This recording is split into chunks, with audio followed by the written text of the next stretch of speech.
एक छोटे से गांव में हसन और रेयान नाम के दो नौजवान रहते थे। दोनों एक ही मदरसे में तालीम हासिल करते, मगर उनकी जिंदगी के रास्ते मुख्तलिफ थे।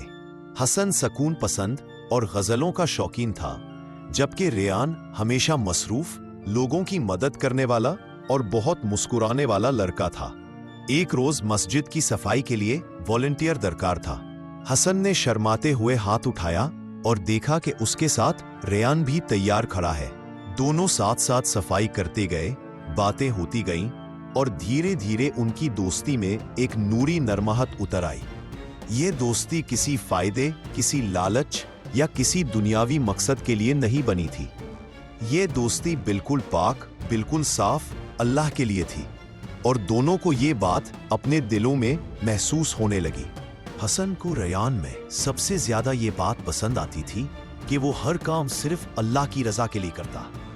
वो मस्जिद का ख्याल रखता, बुजुर्गों की मदद करता और बच्चों को कुरान पढ़ाता। एक दिन हसन ने पूछा, रेयान तुम इतना सब कुछ क्यों करते हो? रेयान ने मुस्कुराकर जवाब दिया, जिस दिन इंसान समझ जाए कि असली इनाम लोगों की तारीफ नहीं बल्कि अल्लाह का करीब होना है, वो दिन शहर जैसा रोशन हो जाता है। ये बात हसन के दिल को छू गई। उस दिन से हसन ने भी कोशिश शुरू की कि वो अपनी जिंदगी को बेहतर बनाए।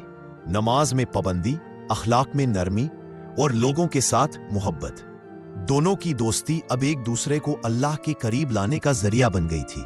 रेयान उसे हौसला देता और हसन उसकी बातों से रूहानी तसल्ली महसूस करता।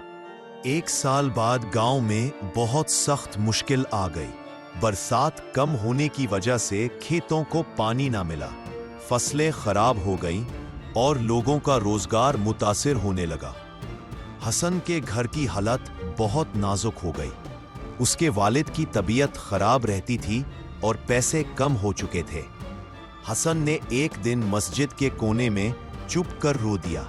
उस वक्त रेयान ने आकर उसके कंधे पर हाथ रखा और कहा, मुसलमान मुसलमान का भाई है और दोस्ती जो अल्लाह के लिए हो वो मुश्किल में हाथ नहीं छोड़ते।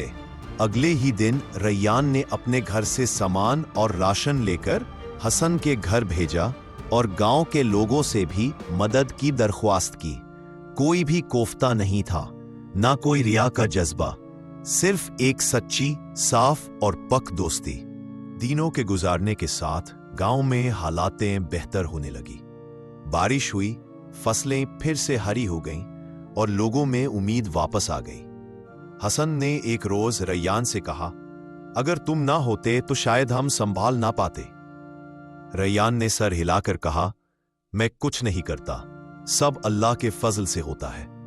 और याद रखो हसन, जो दोस्ती अल्लाह के लिए की जाए उसमें कभी हिसाब नहीं होता। हसन ने गहरी सांस लेकर सोचा कि दुनिया के रिश्ते अक्सर स्वार्थ और जरूरत से भरे होते हैं, लेकिन अल्लाह के लिए की गई दोस्ती एक नूर होती है जो दिल को रोशन करती है। उसने इरादा किया कि वो भी रेयान की तरह दूसरों के लिए रहमत बनेगा, चाहे छोटा या बड़ा अमल क्यों ना हो। वक्त गुजारता गया और दोनों ने इल्म मुकम्मल किया। लोग उनकी दोस्ती को मिसाल के तौर पर याद करते। दोनों एक दूसरे की कमजोरी को अपनी कुव्वत और एक दूसरे की कुव्वत को अपना सहारा समझते। आखिरी रोज जब रेयान गांव से शहर तालीम के लिए जा रहा था, हसन ने उसे गले लगाकर कहा, मेरी जिंदगी का सबसे खूबसूरत हिस्सा तुम्हारी दोस्ती है। रेयान ने आंसू पूंछकर मुस्कुराते हुए कहा, दोस्ती जो अल्लाह के लिए हो उसे दूरियां मिटाती नहीं, उसे दुआएं मजबूत करती हैं। ये बात हसन ने उम्र भर याद रखी। दोनों जब भी दूर होते एक दूसरे को दुआओं में याद रखते, क्योंकि वो जानते थे कि असल दोस्ती वो है जो न फायदे से बनती है न फायदे से टूट जाती है, बल्कि सिर्फ अल्लाह की मोहब्बत से कायम रहती है।